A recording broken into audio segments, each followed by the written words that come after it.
interesting. Should I say all that again? I can't say that again. I was perfect. No. That's all good. No. Anyway, but I think it's interesting here that, what we found was kind of unique support for this notion of building recovery capital. Again, it's different from clinical services, different from mutual help organizations. There's something that your RCCs are providing that are not provided elsewhere. So that's their value, I think. So here's some discussion questions. I'm hoping we'll have 15 minutes here of discussion. And we want to hear from you regarding, thoughts that you may have here. Obviously, I've been talking today about kind of really concepts and, what they are and how they might work. But what else is missing? What do you see as missing? What comes to mind when you think about RCCs and their role in supporting recovery? And then how can we start to engage stakeholders? What are other research questions that we need to answer regarding these? And then what role should Engelbart-Humperdinck play, if any, going forwards in explaining these things? So that's a joke, by the way.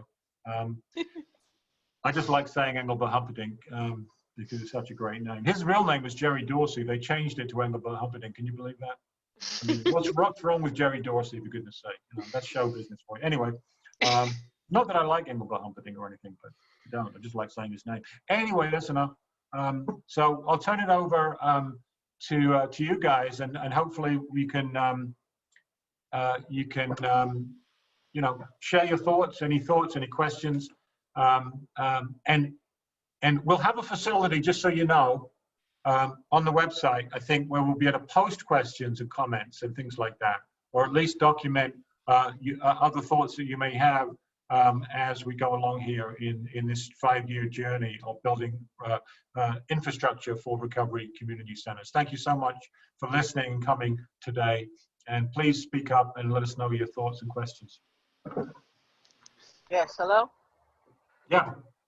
Yeah, my name is Teresa. My name is OK. I work with Recovery ATX, and I'm a recovery coach, care specialist, and I'm going out to community because I'm mostly in a community where it's low income, poverty, and what I see is the problem is, number one, a lot of people that do have experience with any kind of substance is usually sleeping on the streets. I get a lot under the bridge, and there's really no social, nothing, like there's a lot of privileges that they can use, but a lot of times the reason why they don't use it, sometimes they're ashamed of where they are. I'm in the street, I'm homeless, people are they're not gonna expect me, I don't look right because of COVID. So there's a lot of barriers in there that I see.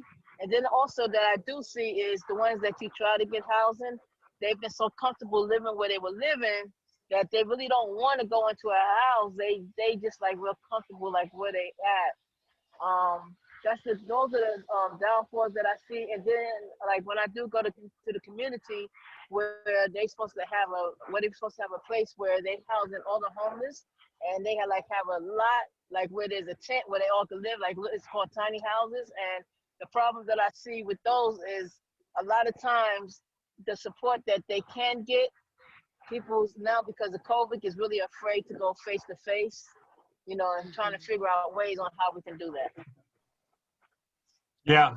Thanks, Teresa. Yeah, that sounds like a tough population there that you're detailing. Obviously, homeless population with formidable barriers, just in terms of their obviously the shame that they're experiencing. That's a barrier, a personal, individual barrier. But there may be also other structural barriers that prevent them from accessing help, or at least the perceptions that they may have. I'm just wondering, in those cases, that in many cities and areas, they have active outreach teams with people with lived experience that can go out to those to help build bridges, to provide services where they're at. I don't know if that's something that happens with you, whether that could actually be a question mark for these recovery support centers and community centers to offer that support and outreach as part of what they do. Maybe there are some centers out there that already do that as part of under the auspices of what they do. But that's one thing that happens in certain areas, I know, with outreach, for example, for needle exchange and other kinds of acute medical services, first aid, and to help build bridges and provide services where individuals are at, including homelessness. Yes, I agree with you. And a lot of time is a lot of mental health issues, like they need their medications. And yeah, we do have outreach that do come out, and then we'll get them like a map card, we'll get their medication to them. But the problem is, yeah, we giving thanks to you, but then who's really, you know, because of the COVID, it's like a hands, like kind of like hands off. Like I can come here, I can do that, but I got to leave. I'm not trying to be sick.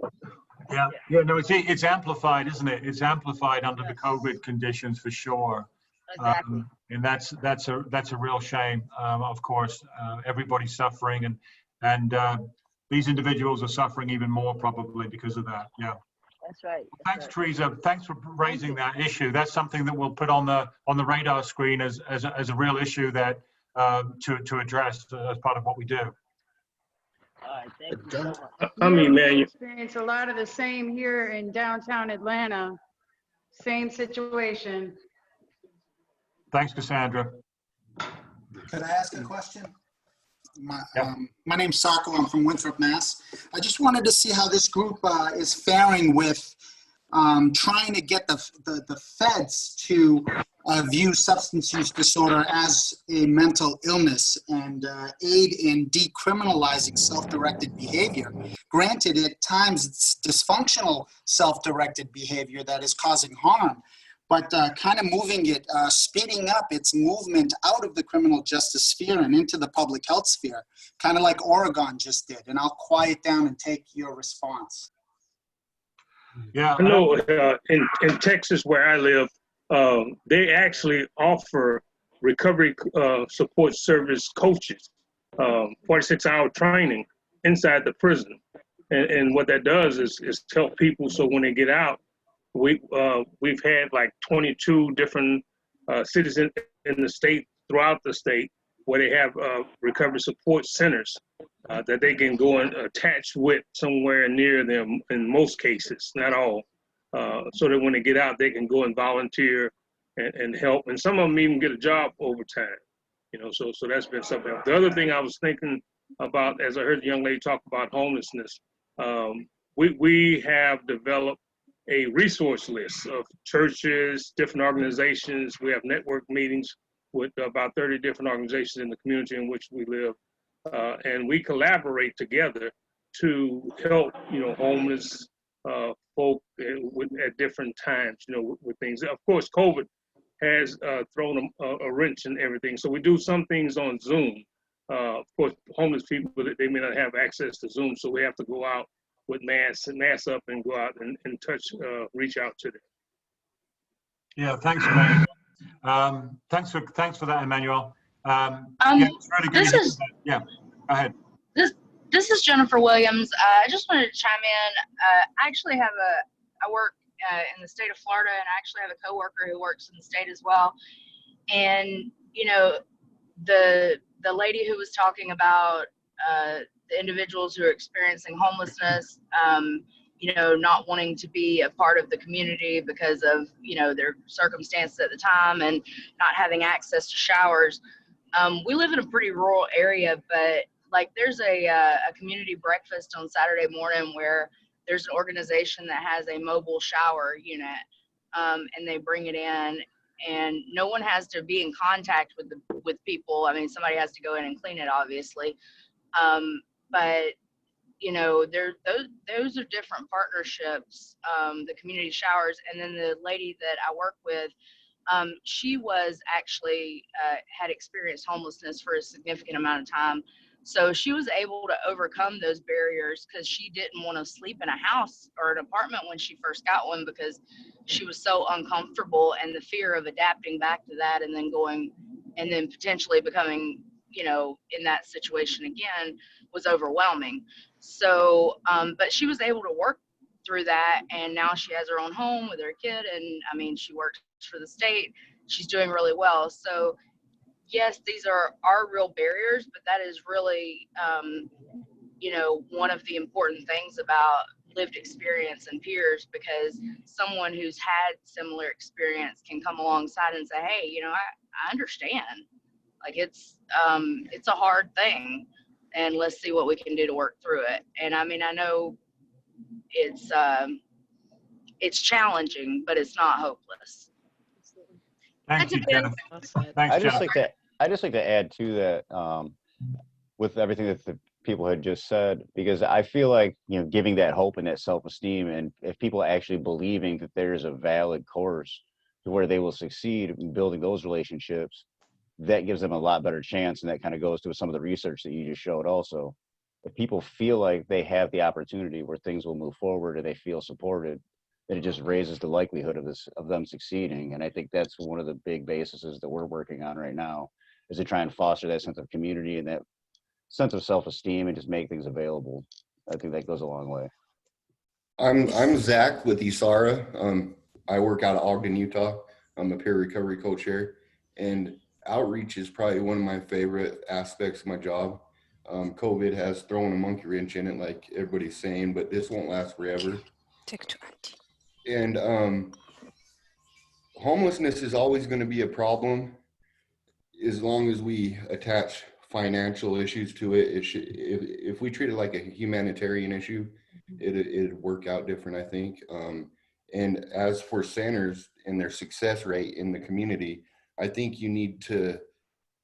people that live in that community, that have lived experiences and everything, and they know the community healthcare system, the judicial system, all that stuff, are the best candidates to work in those centers.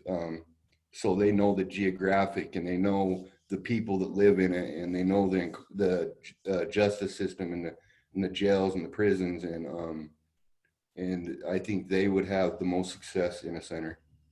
Thank you. Hi, my name is Roxanne Newman. I'm a peer recovery specialist out of Rhode Island. I'm no longer working as one, but I used to work at the Anchor Recovery Community Center. And thank you, Dr. Kelly, for that amazing presentation, very informative.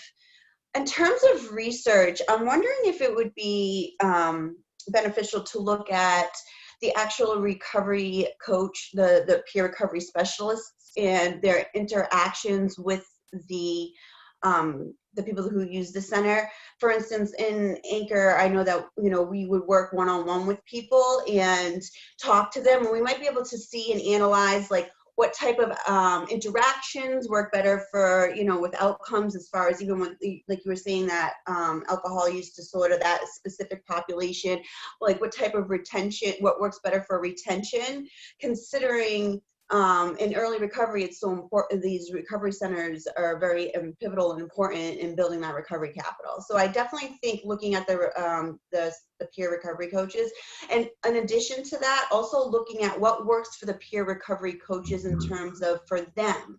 Because if you think about it from a clinical perspective, getting burnt out, I've seen phenomenal peer recovery coaches who tend to make the job their recovery and then end up going back into a reoccurrence. So paying special attention, because if the centers themselves and the people who are utilizing them are only going to be, are only going to benefit more if the people who are actually working within it are doing well. Yeah, right on. No, thanks, Roxanne.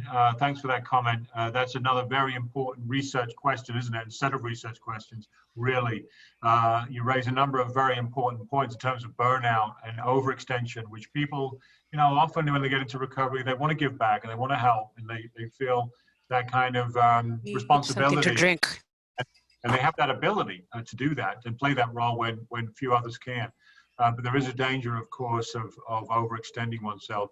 Unfortunately, we're out of time, but because we only go to one today, would love to go longer. I know it's just, there's so many great questions and people with burning questions to have. But please put them in the chat if you can still do that, so that we'll have the record of them. And like I said, we want to be able to document all of your questions and great thoughts that you have, because you are what we need. You know, we need your voice, we need your expressions, we need all that to be able to really make a difference in terms of what we do with the research and evaluation. So please let us know what you're thinking, whatever it is. Get it down, let us know it. So that will really inform the kind of really valuable research questions that we can ask and hopefully answer with the stuff that we're doing. And I'll put it back over to Dr. Höppner now. Gina? I just wanted to add my thank you as well. This is amazing. I love the energy. I love all the sharing of thoughts and the ideas that come out. And I fully agree with John. We'll be looking through this chat. It's a couple of you have requested it, and we'll make sure we'll get it to you, because it's a great way to just kind of pool our thoughts and share ideas. And that is what we want to be going forward. This is our first foray. The next seminar is going to happen soon. We will email you when it happens. We will think about what topics are most important. So we're going to be building this together with you all. And I'm so excited that we can share it with this wonderful group. Thank you all for being there and taking this this journey with us. Thank you. Thanks, It was really everybody. terrific. Thank you guys. Yeah, see you all again soon.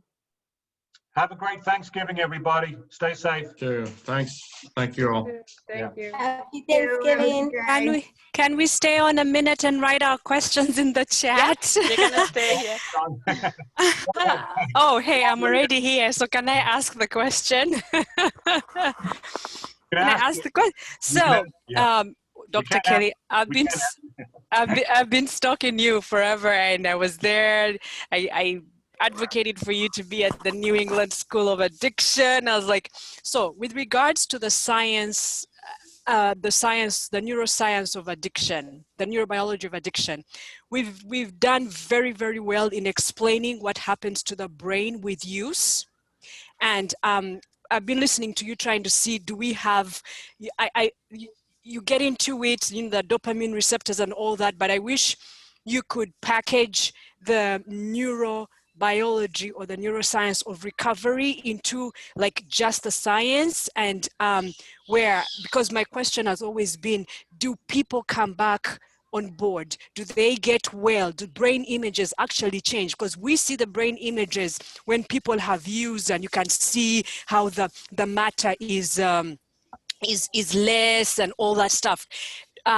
In terms of convincing people that actually recovery is, and there's an end, the remission happens and the brain comes back on board, but maybe the brain doesn't come back the way it originally was for certain drugs, because certain drugs are very detrimental. And so I've been dying for the neuroscience of recovery and what actually happens to the brain. And if we can package it that way, I think it would be really good. As in, for example, if we're going through, we are teaching people a series on recovery. What is it? This is its neurobiology. You compare it to the neurobiology of addiction, to the neurobiology of recovery. Then you bring in the social aspect, the capital and all that, the dopamine receptors. I really think it would do very well for people like us who are trying to advocate for a recovery-oriented system. The second part is, the philosophy of Massachusetts is there's no wrong door. So if you come into a detox, there are people who come into a detox. Are you coming back? And then leave and Hello. never. Are you coming back? Oh, what happened? Somebody's talking. Oh, geez. Okay. Bye. So there are people who come into a detox maybe once and then head into recovery.